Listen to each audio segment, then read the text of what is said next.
Hello everyone and welcome into today's video where we are checking out the Chainlink, which is a decentralized Oracle network. And in this video I will give you a short overview, and also we will check out the tokenomics of the Chainlink token and the price charts to get a better idea about the price these days. And I also appreciate the early thumbs up on the video because it helps out the channel a lot.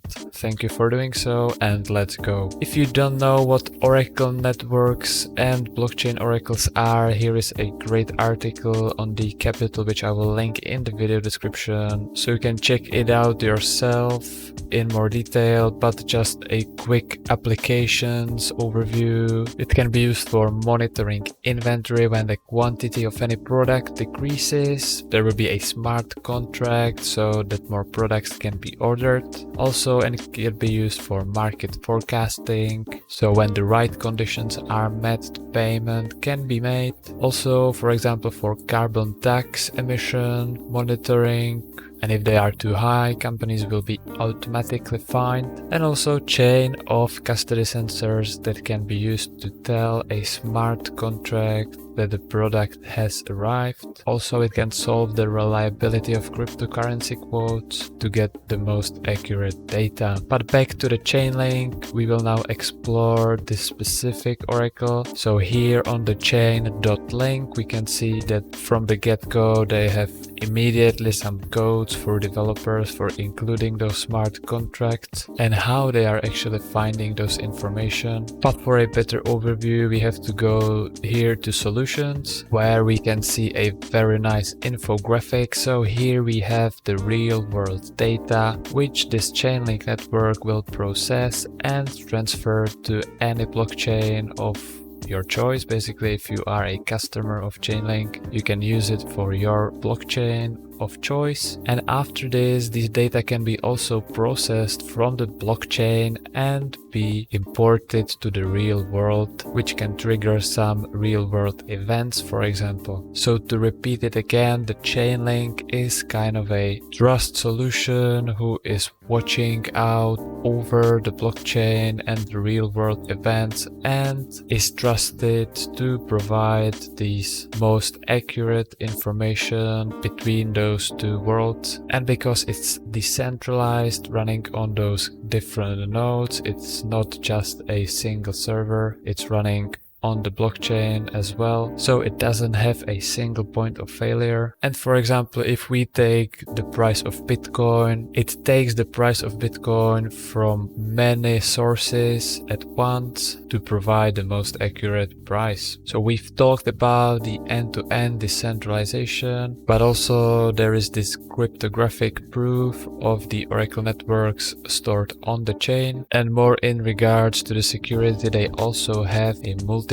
layers of security such as cryptographic signatures, trusted execution environments, zero knowledge proofs, and much more. Also, apart from the on-chain computation, they also have off-chain computation, which helps out with the connection to the outside world. And here we can see that it is used by a couple of services already. So for example, the Aave, Celsius, Yearn Finance, and many more. Also, apart from these Oracle features, they are also a leading source of on-chain randomness, which is very useful for gaming, for example, because games usually use this verifiable random function, and Chainlink is providing this function, which then can be used for the blockchain games, and it is verified and secured by Chainlink. Also, we can check it out in more detail. So here we have again already some lines of code which you can explore more thoroughly in the docs.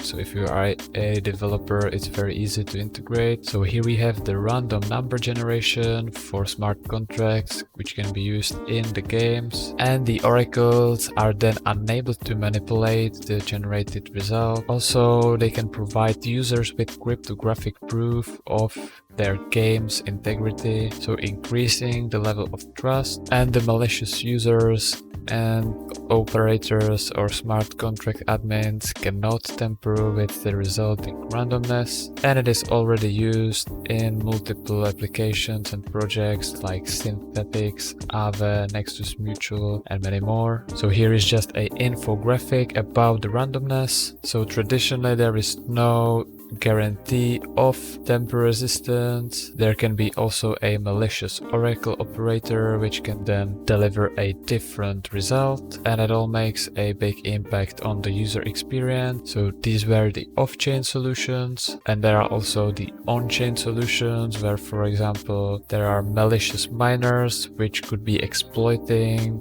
biasable inputs like block hashes. However, Oracle solves this with this Chainlink VRF, and everything is secured and tamper-proof. And back to the overview, we also have the ability to connect the smart contracts to real-world data and events, as we mentioned, an easy adoption for the enterprises. Then also here in the DeFi section, we can view the Chainlink data feeds, which are right over here with many sponsors and operators, and we can see, for example, the data for these different pairs. So for example, the Oracle for the Bitcoin to USD pair, which is active at the moment with those sponsors over here. So basically where the data is taken from. And again, we have some lines of code already, and again mention the decentralization, quality data, and also end-to-end security to users. But also if we look at the ecosystem overview, we can see that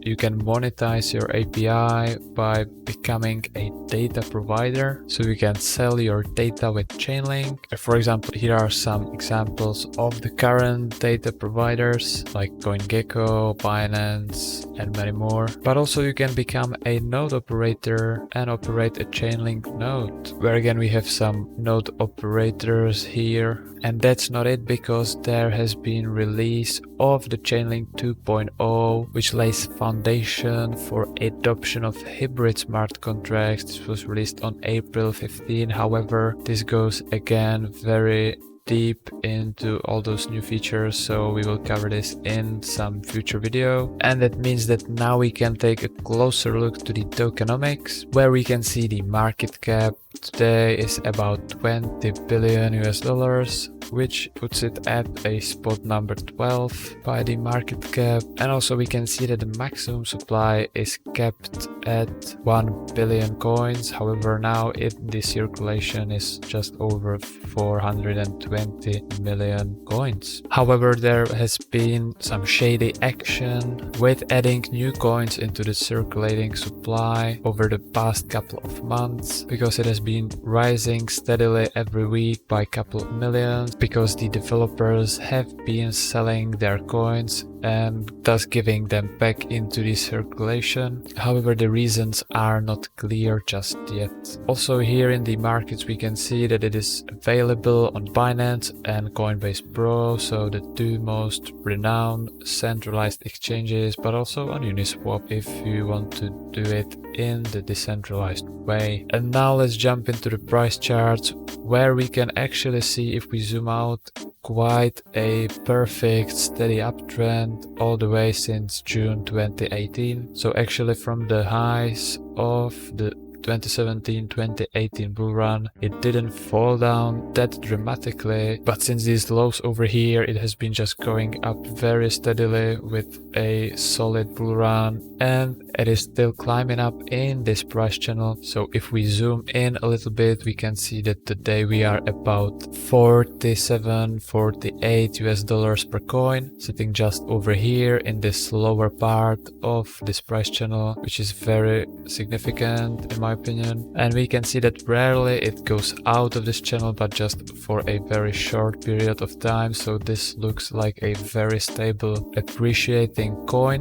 And from this point, also looking at this price channel, we can see that there should be no reason to expect the price getting out of this channel significantly. So from this point of view, I would expect some nice gains over here. But also it is important to check out the Chainlink to Bitcoin ratio, where we can see kind of similar move in the past couple of years since the 2018 on a steady bull run in this ratio compared to Bitcoin. However, there was a peak in September 2020, and since then, because Bitcoin has been rising very rapidly, in the back end of 2020 we can see that this ratio has dropped down quite significantly. However, now it seems to be going up again in a parallel channel over here, so I would expect it to stay in this bull run again. Also, this is given by the worse performance of Bitcoin for the past couple of months. However, zooming in